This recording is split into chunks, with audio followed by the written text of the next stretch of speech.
नमस्कार, खबर प्रधान देख रहे हैं आप और मैं हूं आपके साथ संगीता श्रीवास्तव। देखिए, बंगाल में योगी आदित्यनाथ के चुनावी भाषणों ने ऐसा रंग जमाया है कि चुपचाप कमल छाप का रंग चढ़ने लगा है। चुनाव मैदान में उतरते ही सियासत का पूरा खेल बदल जाता है। ममता के राज्य में दाखिल होकर ममता को चुनौती देने का जो अंदाज योगी बाबा का है, वो बाराबंकी की रैली में एक बार फिर देखने को मिला। उनके तीखे वार और दमदार अंदाज ने जनसभा का अलग ही रौला जमा दिया।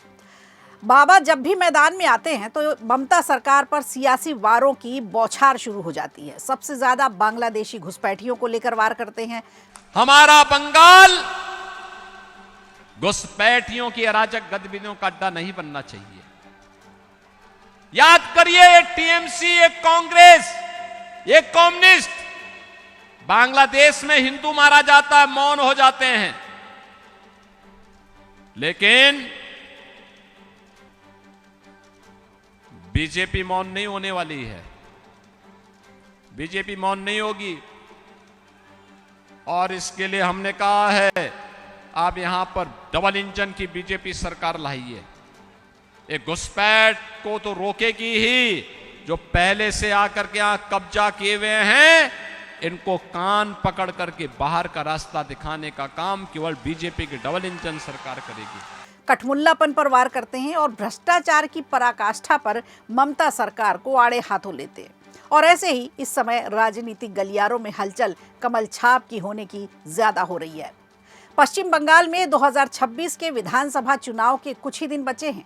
एक तरफ सूर्यदेव आग उगल रहे हैं तो दूसरी तरफ राजनीतिक तापमान तेजी से बढ़ता जा रहा है। उत्तर प्रदेश के मुख्यमंत्री योगी आदित्यनाथ ने बाराबंकी विधानसभा क्षेत्र में बीजेपी प्रत्याशी अरिजीत रॉय के समर्थन में एक बड़ी चुनावी जनसभा को संबोधित किया। इस रैली में भारी भीड़ उमड़ी और पूरा इलाका चुनावी जोश से भर गया। मंच पर आते ही योगी आदित्यनाथ ने अपने खास अंदाज में भाषण देना शुरू किया, जिसमें साफ तौर पर पश्चिम बंगाल की मौजूदा स्थिति पर सवाल उठाए। उन्होंने कानून व्यवस्था, विकास और सुरक्षा जैसे मुद्दों को केंद्र में रखते हुए कहा कि जनता अब बदलाव चाहती है और स्थिर और मजबूत शासन की तरफ देख रही है। अपने संबोधन में उन्होंने उत्तर प्रदेश का उदाहरण भी दिया, बुलडोजर संस्कृति के तेवर भी दिखाए और कहा कि वहां कानून व्यवस्था को मजबूत करने और विकास की गति को तेज करने के लिए लगातार प्रयास किए गए हैं। उन्होंने ये भी कहा कि अगर इच्छा शक्ति मजबूत हो तो किसी भी राज्य की तस्वीर बदली जा सकती है। यहां पे दुर्गा पूजा और विसर्जन के आयोजन पर प्रतिबंध लग जाता है।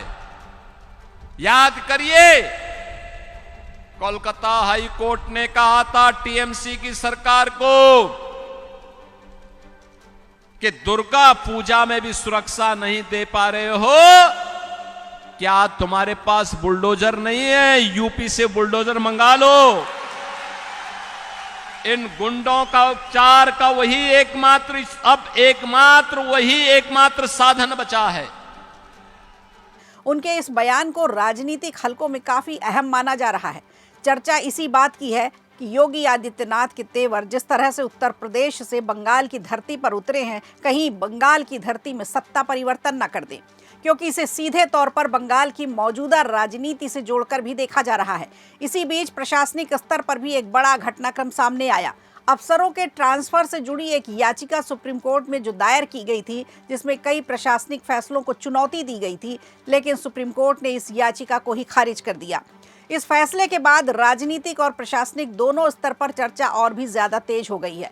अब जो प्रभाव था, जो प्रभावी ट्रांसफर किए गए थे, वो तत्काल प्रभाव में उसी समय से लागू हो गए हैं। तो इसे चुनावी माहौल से जोड़कर देखा जा रहा है। बाराबंकी की रैली में पूरा माहौल चुनावी जंग जैसा नजर आया। भीड़ के जोशीले नारे, समर्थकों का उत्साह और मंच से उठते सख्त राजनीतिक संदेश, वो भी उत्तर प्रदेश के सीएम योगी आदित्यनाथ के, जिसने पूरे क्षेत्र को चुनावी रंग में रंग दिया। योगी आदित्यनाथ ने जनता से अपील की कि आने वाले चुनाव में फैसला सिर्फ वोट का नहीं बल्कि बंगाल के भविष्य का भी होगा।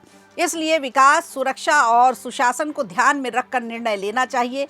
राजनीति के विशेषज्ञों का अब क्या मानना है? उनका कहना है कि पश्चिम बंगाल का ये चुनाव बेहद दिलचस्प मोड़ पर पहुंच चुका है और इसके पहले भी सीएम योगी आदित्यनाथ की सभा में इतनी भीड़ आ रही थी जिसे देखकर ममता बनर्जी ने तो माथा ही पकड़ लिया।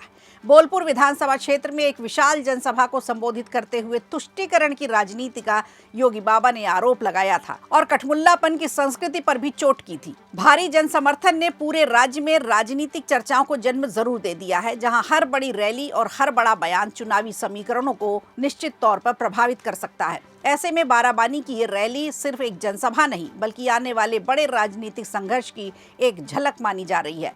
क्या ये पश्चिम बंगाल में बदलते राजनीतिक परिदृश्य के संकेत हैं?